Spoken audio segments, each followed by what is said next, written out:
Hey, it's Aaron. Today I'm sitting in a 2020 AMG GLC43. So this is the newest from Mercedes-Benz. Hey, this is Aaron from AaronOnAutos.com. And today's review is brought to you by Stop Soldier Suicide. Find the link below, click, and donate. Appreciate it. I'll just right off the bat say that sitting in this right now, it's a $70,000 price tag.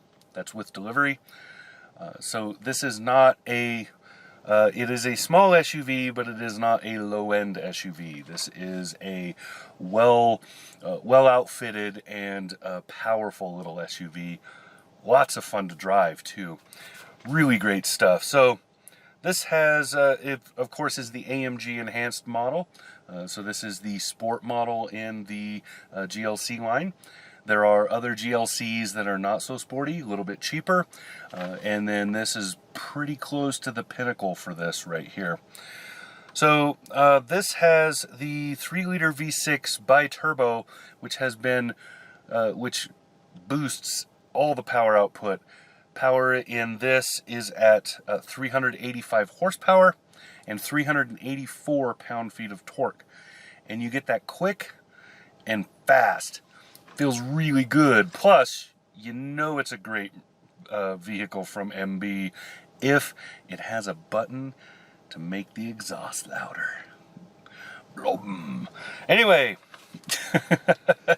so that little bi-turbo V6 is running to a 9-speed transmission.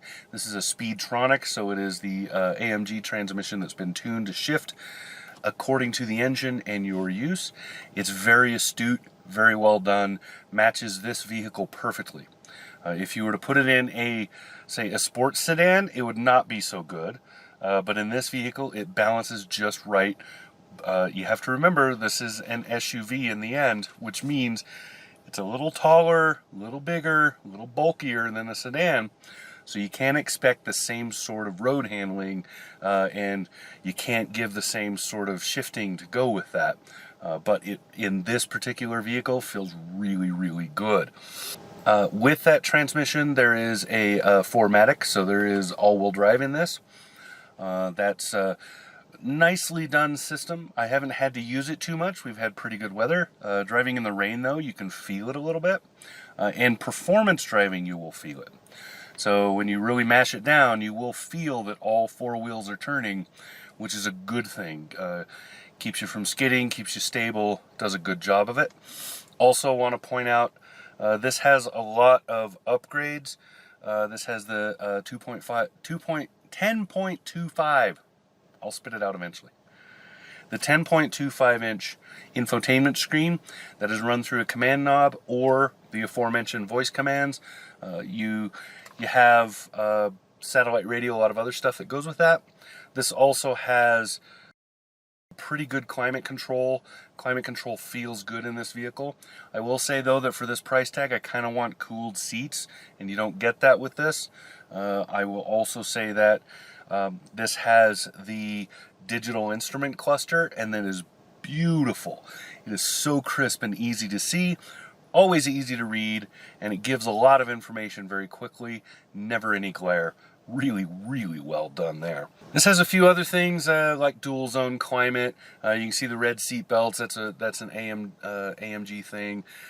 Good size back seat, not huge. This is a compact vehicle in the end, so you're not going to get the gigantic back seat that maybe you would want. But it's a good size for the vehicle. Really good size cargo area. Very, very nicely done back there. I like the cargo in this and how much you can get in it. So it's nicely done overall. Like I said, there are a few kind of luxury things that I really would kind of expect with this. This does not have radar cruise control, which I find a huge disappointment for a vehicle like this. It has, again, it does not have the cooled seats. Just little things are just, you know, I feel like they're missing. I feel like they should be there if I'm spending $70,000 on a vehicle. I will say, though, that you get a lot of AMG in this. You get air body control, that's what they call it. So it is sort of like an air ride.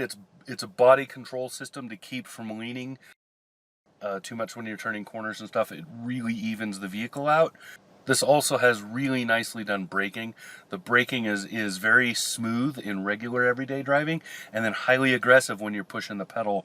It's a good match for the vehicle. It just does the job like it should. So overall, nicely done. There are a few things added. The aforementioned carbon fiber, it's about $900, $975 I think is the price tag for that. The performance exhaust, which I would highly recommend because it really puts this to a next level in terms of the feel, because it doesn't make it necessarily drive better or anything like that, but it gives it a muscle feel, and it's a cool thing. But that's fairly expensive. You're spending a little over $1,200 for that. There are other add-ons too. I'll show you them on Roni right now. The EPA numbers are kind of important, but they're not finalized on this particular one. At the time that this was made, they hadn't finalized those. Again, it seems very odd to me that this has a $1,200 or a $1,300 actually parking assistance package, and it has little things like that, but does not have adaptive cruise control. Just seems like a huge oversight. It's something that I would opt for before the parking thing. I don't think assistance parking in something like this is really needed it's not nearly as useful as adaptive cruise. So all in all, it's a nice vehicle. It's really well done. There's just a couple of things that I think are missing if you're going to be spending $70,000. As far as the drive goes though, boom, it is an AMG, and they always hit that nail. So wonderful, wonderful drive. So there you go. That's what I got. This has been Aaron sitting in the 2020 Mercedes AMG GLC 43. Talk to you again soon.